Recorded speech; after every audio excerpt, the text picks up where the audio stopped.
Bien, nous avons donc vu que l'eau est la substance la plus abondante de l'univers.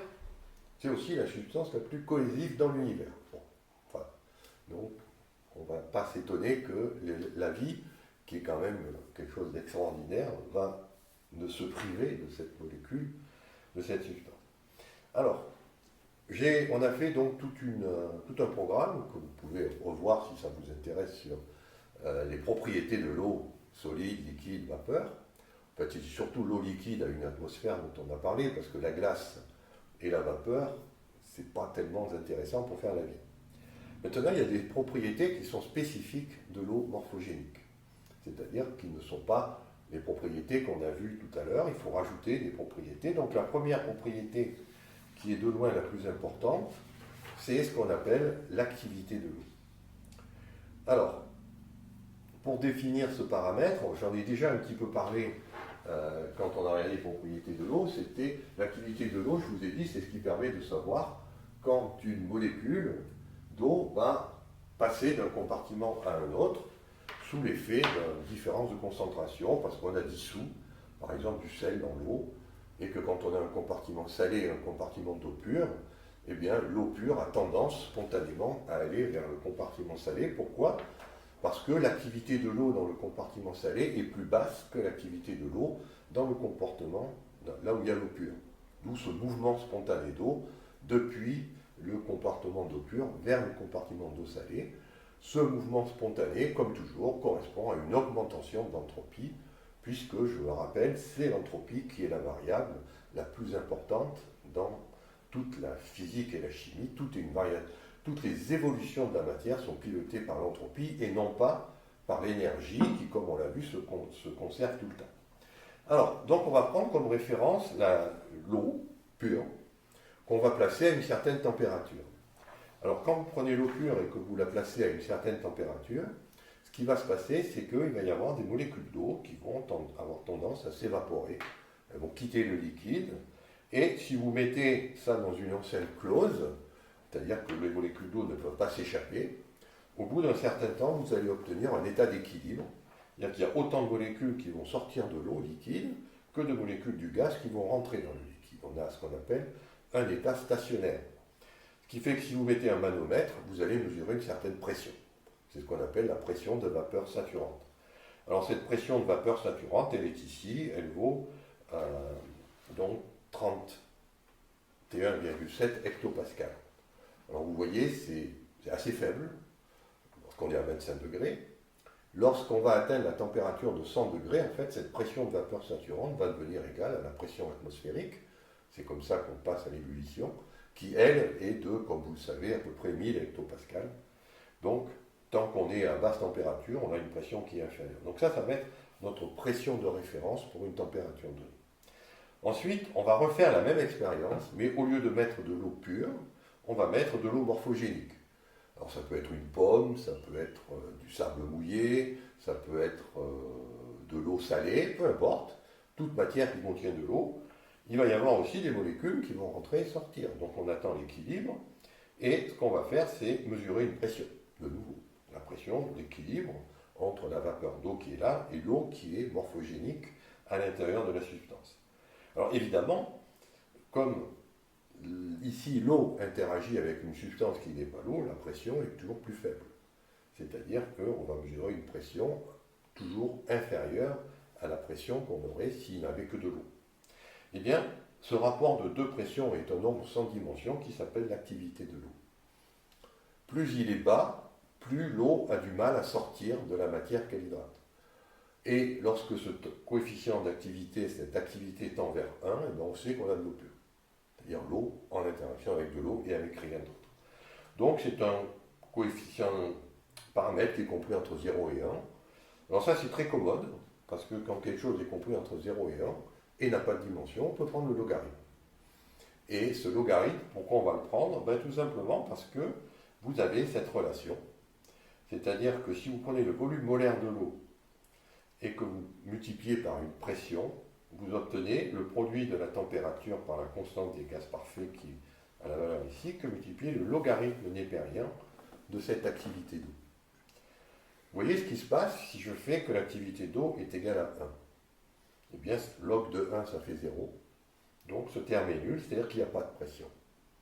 Vous n'avez aucune pression. On vous dit que l'eau est dans son état pur. Et regardez maintenant, je dissous des choses dans l'eau. Ça peut être du sel, ça peut être n'importe quelle substance. Automatiquement, l'activité d'eau va diminuer. Donc le logarithme maintenant ne sera plus nul. Et comme on met un signe moins, le logarithme d'un nombre qui est inférieur à 1 est positif, donc on va voir apparaître en fait une pression. Donc dès que vous dissolvez quelque chose dans l'eau, que vous faites de l'eau morphogénique, automatiquement vous avez une pression qui apparaît. Alors c'est une pression d'imbibition, c'est une pression d'hydratation, mais c'est une véritable pression au sens mécanique. C'est-à-dire que vous pouvez utiliser cette pression pour faire du travail mécanique. Alors par exemple, c'est ce qui se passe quand vous prenez cette matière qu'on appelle le bois. Quand vous prenez du bois qui est bien sec, il a de l'eau, mais qui a une activité qui est très faible. Comme l'activité d'eau est très faible, vous avez automatiquement une pression qui est très forte. Et pour que cette pression se manifeste, vous avez juste à hydrater le bois et il va se mettre à gonfler. Et si vous faites ça dans une cavité, c'est-à-dire que vous mettez votre bout de bois dans une cavité rocheuse par exemple, le bois qui gonfle va développer cette pression et ça va casser la roche parce qu'on peut générer, vous avez ici les valeurs, vous voyez que l'équation nous dit que ce produit vaut 138 mégapascales à une température ambiante. 138 mégapascales, je vous rappelle que 1 mégapascal c'est 10 atmosphères de pression, c'est-à-dire que ce terme est équivalent à 1380 atmosphères de pression. Donc la matière ne peut pas résister à ces pressions. Alors j'ai mis ici par exemple le cas de l'eau de mer. L'activité d'eau, vous voyez, est toute petite, 0,98, c'est quasiment le 1. Et bien cette petite différence donne quand même une pression de 3 mégapascales, 30 atmosphères. C'est la pression qu'il faut appliquer pour purifier l'eau de mer par osmose inverse, par exemple. Là j'ai pris une saumure, qui est une solution de chlorure de sodium à saturation. Vous voyez que la pression, elle monte à 40 mégapascales, 400 atmosphères. Donc c'est pour ça que quand vous mettez les aliments dans la saumure, ils sont complètement comprimés par cette pression, c'est énorme. Et puis là, c'est le record, c'est le chlorure de lithium. On peut mettre jusqu'à 1 kg de chlorure de lithium dans 1 litre d'eau. Et ça va générer une pression de à peu près 100 mégapascales. Donc 1000 atmosphères de pression dans cette solution de chlorure de lithium. Eh bien, je vous le donne en 1000. Même quand vous avez ce genre de pression, une simple graine de plante, elle a une pression d'hydratation qui est de 1400-1500 atmosphères. C'est-à-dire qu'elle arrivera à tirer l'eau d'une solution de chlorure de sodium saturé. Alors cette pression énorme, on la retrouve dans les végétaux, c'est elle qui permet évidemment à l'eau de monter dans des canaux, mais c'est aussi elle qui permet, quand vous regardez par exemple une route goudronnée qui est laissée à l'abandon, ou un sol mais vraiment très dur, vous verrez que malgré que ce soit très difficile à casser, il y a des petits bouts d'herbe qui sortent comme ça et qui arrivent à casser, oui, parce qu'ils peuvent développer jusqu'à 1400 atmosphères de pression grâce à ce mécanisme de l'activité de l'eau. Alors, l'activité de l'eau, ça permet donc de créer de la pression, de faire du travail. Bon, ça sert évidemment dans tout ce qu'on appelle les organes érectiles, c'est-à-dire dans la vie, il y a des organes qui ont besoin de se dresser, eh bien, c'est un problème d'activité d'eau à la base. Alors, pour conclure, je vais juste vous montrer en quoi l'activité d'eau est intéressante. C'est que vous avez donc ici une échelle d'activité d'eau, qui ici c'est une matière complètement déshydratée, activité nulle, et là, de l'eau pure, activité égale à 1. Et puis j'ai essayé de classer différentes choses que vous connaissez bien. Dans la cuisine, par exemple, vous avez les cracottes, le cacao, le cracker, les pâtes, le miel, le chocolat, la pomme, la tomate, enfin bref. Vous voyez qu'à chaque aliment, on peut associer une valeur d'activité d'eau. Il y a des éléments qui sont très secs. Il y a des éléments comme la tomate qui sont beaucoup plus hydratés.